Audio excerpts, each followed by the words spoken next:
Hey, fourth grade, now we're looking at part 2 of the Vulcan things to do. We're going to look at the iron making process today.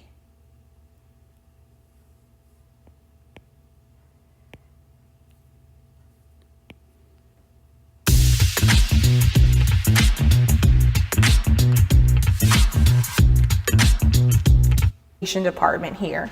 I'm so excited to have you, and I hope that you enjoy this introduction to our museum, which focuses on the history of the city of Birmingham and of course Vulcan himself. Today we will be learning about the iron making process. If you have any questions, please comment below and be sure to follow us on social media for more information and our next episode. Thank you. So now we're about to go inside the museum. Our museum at Vulcan Park is set up like a time machine. We're going to start in the late 1880s and go through the 1920s, 30s, 40s, 50s, 60s, all the way up to present day Birmingham to show you that timeline of who we were and who we are today. Here we are in the late 1880s, early 90s. Birmingham is only about 40,000 people. Everybody worked directly or indirectly with the iron and steel industry. And there was a lot of competition, and there was a need for more people to work. There weren't enough people in Birmingham at that time to work in the iron and steel industry. If you look over to my right, we have the 3 ingredients to make iron and steel. Here are samples. You have the iron ore, the limestone, and the coal. You take all 3 of these rocks and you put them in a blast furnace and you melt them at over 3,500 degrees, and it comes out like hot lava out of a volcano. Once it gets to that point, you pour it into the mold, whatever it is you're making, and once the mold cools, then you break it apart and you have the item that you're making. Now, take in consideration, Vulcan's head is huge, so they didn't have a lot of computers and all kinds of mechanical equipment to make these molds and cast the iron, so it was all done by hand. Remember, we're in 1904, so things were done by hand, and it was an undertaking to make a statue that big. I want you to look at this picture on the wall of all these men who worked in the mine shafts. It was dirty work, it was unhealthy, but there was a need for iron and steel. Birmingham's economy was booming. There were demands for iron and steel all over the world. So every able body was able to work in the mine fields. They would have to break away these rocks with tools, and they'd have other guys lift up the rocks and bring them to the train cars and take them to the foundries where they would make iron and steel. At that time, in downtown Birmingham, down in the valley, there were 12 blast furnaces. Every one of them were making iron and steel. We have one left that's now a museum, which you're familiar with, and that's Sloss furnaces. We'll hear about Sloss A lot furnace of people later. didn't have houses and places to live, so the company that you worked for actually gave you a house to live in.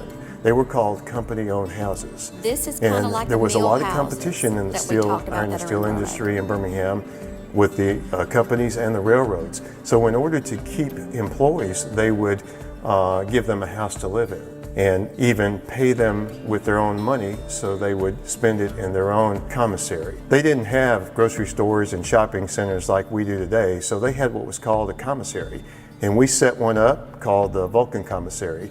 And if you look in here, you can see where there's a butcher at the top. People would go hunting for their own food. They would bring deer or other meat here for the butcher to cut and then to sell to other people. Also, the post office was here. People would bring their mail here and sometimes get their mail there. It was sort of a general store, if you will, where people would congregate and meet with each other after work. Television wasn't even invented at that time, but radio was, and every commissary had a radio. So people would come and listen to music, period music, or sports, or news. So it was a time when people just worked and went home and occasionally went to the commissary. Life was very simple at that time. People got around by walking or riding horses. There were very few cars around. It was a different place to live altogether. Now we're going to move into the 1920s era of Birmingham. So we went through the late 1800s, we went to the early 1900s. Now we're going to go into the 1920s. So if you look at this picture, it shows 4 old buildings. That is now a historic site in Birmingham. Birmingham was the first city in the South that had 4 skyscrapers or 4 tall buildings at one intersection. They were all built in the late 19 teens and early 20s. At one time, it was called the heaviest corner in the south, and then it was actually changed to the heaviest corner on earth. So I know you've heard that the city has been called the Magic City, but if you're wondering where it got that name, this is the reason. When Vulcan was at the World's Fair in 1904, millions of people from around the world saw that statue. It was amazing. No one could believe that somebody could build a statue out of iron as tall as a 5-story building. And people were saying, where did that statue come from? Who built that statue? Oh, it was made in Birmingham, Alabama. So all of a sudden, people knew that Birmingham was in the iron and steel business, and they knew there were jobs here. So people started to move to Birmingham from all over the world. They came from Asia and Africa, Germany, the Middle East, from all over the world. And all of a sudden, Birmingham's population tripled. It went from 40,000 to 120,000 people by 1920 in just 16 short years. And it grew so fast, it was like magic. And that's where the city got its name, Birmingham, the Magic City, because all these people started to move here from all over the world.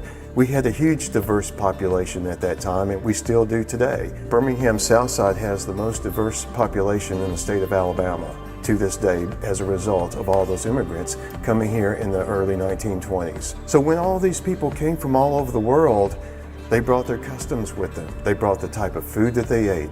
They brought the type of architecture that and all of a sudden there's a need for architects, doctors, lawyers, preachers, teachers. Birmingham is becoming a big southern city, bigger than a lot of other cities in the South at that time. Iron and steel industry was just booming, and there were calls for iron and steel all over the world.